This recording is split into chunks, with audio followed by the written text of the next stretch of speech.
Hello friends, कैसे आप सब लोग and thanks for watching my channel. Friends, इस वीडियो में हम केसीपी लिमिटेड के बारे में डिस्कस करेंगे। सो चार्ट के बारे में हम देखेंगे क्योंकि अच्छा खासा बाउंस बैक आया है। यहाँ पे देखिए अपने लोअर लेवल से मार्च के लो से ये ऑलरेडी 99% का बाउंस बैक दिखा चुका है। लेकिन उससे पहले नंबर्स के बारे में थोड़ा सा डिस्कस करेंगे, ठीक है, और डेटा के बारे में। देखिए यहाँ पे लिखा हुआ है कि ये आप देख सकते हैं एक तरीके से कॉन्ग्लोमरेट है, क्योंकि यहाँ पे manufacturing and sale of cement दिखेगा, शुगर दिखेगा, heavy engineering, power and generation. So इस टाइप से ये कॉन्ग्लोमरेट है, एक तरीके से बहुत सारे बिजनेसेस चलाती है। प्रॉब्लम ये है कि मेजॉरिटी ऑफ द बिजनेसेस जो है, ये जैसे पावर जनरेशन, हेवी इंजीनियरिंग या सीमेंट, ये डिमांड ड्रिवन है। और जिस तरीके से प्रॉब्लम चल रहा है, ये सेक्टोरल प्रॉब्लम है, जाहिर सी बात है नंबर्स पे भी असर दिखेगा। शुगर सेक्टर कमोडिटी रिलेटेड है।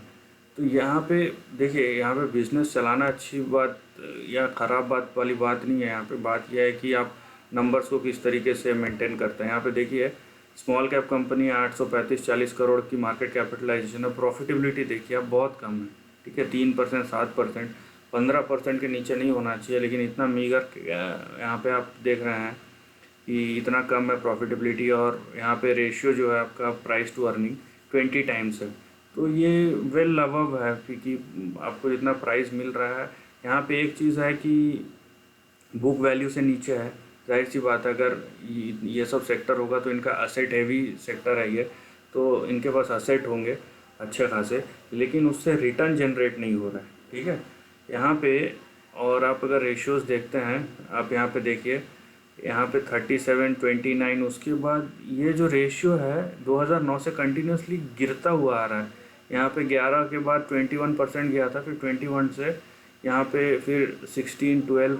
हाँ, 2018 के बाद ये बोल सकते हैं आप, इवन 2017 से एक चीज़ हुआ, क्योंकि ये ऐसे सेक्टर्स में जहाँ पे बहुत तगड़े से सेक्टर का हालत ख़राब हो गया पिछले 3-4 साल में, तो आप बोल सकते हैं। लेकिन ये डिपेंड करता है कि इसमें रिकवरी किस तरीके से होता है, ठीक है, क्योंकि प्राइस जो है वो फ्यूचर को देख के मूव करता है। वहीं आप देखिए यहाँ पे प्रमोटर स्टेक जो है 43-44% का है, बाकी बड़ा जो है पब्लिक का स्टेक है। FIIs DIIs के थोड़े बहुत स्टेक है, लेकिन वो भी धीरे धीरे कम कर दिया है। यहाँ पे अगर आप FIIs के देखेंगे 1.41 से 0.22, यहाँ पे 5-5.5 का था, वहाँ पे 3 कर दिया है। तो यहाँ पे पब्लिक का ज़्यादा होल्डिंग है। Now coming to the chart, आप एक चीज़ समझिए कि डेटा अगर उतना स्ट्रॉन्ग नहीं है फ़िलहाल, और यहाँ पे देखिए स्टॉक प्राइस मूव कर रहा है, तो दो चीज़ हो सकता है कि यहाँ पे जो एस्टिमेशन है ये भी हो सकता है कि भाई आगे जो होने वाला है उसको देख के मूव कर रहा है।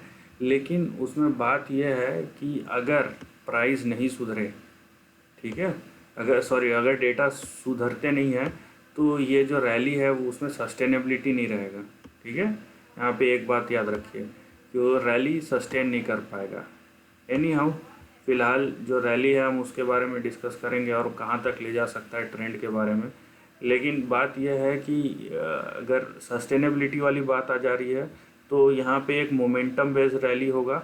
और दूसरी बात, आपको जो भी सपोर्ट एंड रेजिस्टेंस लेवल है ना, उसको ध्यान रखना पड़ेगा, क्योंकि यहाँ पे यह है कि आप एक दिन उठ रहे हैं और आपको दिख रहा है कि प्राइस जो है अपर लेवल पे गया, उसके बाद से फिर यहाँ पे सर्किट डाउन साइड लगा रहा है। ऐसा चीज़ नहीं होना चाहिए, ठीक है।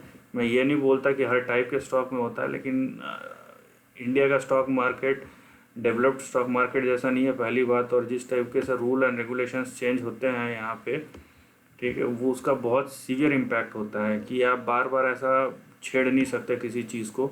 और पॉलिसी चेंजेस का सबसे बड़ा इम्पैक्ट होता है हमारे देश में। और ये आप बोल सकते हैं नेगेटिव है, लेकिन अब जो है उसी के हिसाब से हमको चलना पड़ेगा, ठीक है। और प्लस कंपनी के तरफ से अगर कोई ख़राब न्यूज़ आता है, वो तो है ही ख़राब न्यूज़, अब उसमें कुछ कर भी नहीं सकते हैं, ठीक है। तो यहाँ पे आप अपने ट्रेंड को समझिए कि कहाँ तक ये जा सकता है और अभी का ट्रेंड किस तरीके से है। सो यहाँ पे देखिए आपका जो सपोर्ट एंड रेजिस्टेंस लेवल है वो आपको क्या बता रहा है। सो आपका इमीडिएट जो सपोर्ट आता है वो आता है 52.47। उसके नीचे आपका सपोर्ट आएगा 44 पे, और उसके नीचे आपका सपोर्ट आएगा यहाँ पे 34.5। तो ये आपके सपोर्ट लेवल है, इमीडिएट सपोर्ट लेवल्स हैं। तो ये सपोर्ट लेवल आप देखिए यहाँ पे, ठीक है। पहली बात, और सपोर्ट लेवल टूटने का मतलब है पोजीशन क्लोज। उसके बाद ये नहीं कि आप लेके बैठे हैं, तो एनी हाउ पैसे लगाना आपकी जिम्मेदारी है। मैं कोई स्टॉक रिकमेंडेशन नहीं देता हूँ, और अगर कोई पूछ भी रहा है मेरे को कमेंट पे, तो दिस इज़ फॉर श्योर कि स्टॉक रिकमेंडेशन कि यहाँ से मैं गया तो मैं क्या करूँ क्या नहीं करूँ। सो मैं हर वीडियो में लेवल एक्सप्लेन करता हूँ, और जाहिर सी बात है बहुत लोग बिना देखे ही कर देते हैं, तो मैं वहाँ पे जवाब देना ज़रूरी नहीं समझता, ठीक है। कि अगर आप 3-4 मिनट स्पेंड नहीं कर सकते हैं तो that is up to you, आपके ऊपर है। लेकिन बाकी मैं यहाँ पे एक अपना एक्सपीरियंस शेयर कर रहा हूँ, इसका मतलब ये नहीं कि फ्री में कोई काम नहीं होता है। ओके, सो यहाँ पे देखिए ऊपर के साइड पे आपको सपोर्ट बता दिया। ऊपर के साइड पे जो आपका रेजिस्टेंस आएगा पहला 91 से 107, और उसके ऊपर गया तो 180 से यहाँ पे, ये लॉन्ग टर्म के लिए 250 तक जा सकता है, क्योंकि हमको ट्रेंड पता नहीं है किस तरीके से है। तो इसके बीच में यहाँ पे और इसके ऊपर गया तो 180 से 240-250 तक जा सकता है। एक बात मैं फिर से बोलूँगा कि यहाँ पे देखिए डेटा जो है यहाँ पे फ़िलहाल इंडिकेशन उसका वीक है, ठीक है। आगे सुधर सकता है, अगर सुधरा तो प्राइस जो है और तेज़ी से ऊपर जाएगा। लेकिन हमको यहाँ पे ट्रेंड पता है, बेटर है कि आप ट्रेंड के अंदर रहिए और अपना सपोर्ट एंड रेजिस्टेंस जो है उसको देख के ही चलिए, वो ज़्यादा है। ज़्यादा से ज़्यादा क्या होगा, थोड़ा प्रॉफिट आप कम कमाएंगे, लेकिन रिस्क भी उसी तरीके से मैनेज रहेगा। इसका मतलब ये नहीं है कि चलो जा रहा है तो लगा दो, उसके बाद एक दिन पता चला कि जब 20% सर्किट इस टाइप के स्टॉक्स में लगना शुरू होते हैं, जब डाउन सर्कल चालू होता है, फिर हमको एक पहली बात तो ना ट्रेंड समझ में आता है, ना हमारे में गट्स होता है कि हम प्रॉफिट बुक करें, ठीक है। तो ऐसा काम मत कीजिएगा। So this is the end of the video दोस्तों। वीडियो पसंद आया तो लाइक और शेयर कीजिए, थॉट्स कमेंट सेक्शन में लिख के बताइए, और ऐसे नए कंटेंट के लिए चैनल को प्लीज़ सब्सक्राइब कीजिए। Lastly, take care of your family and friends.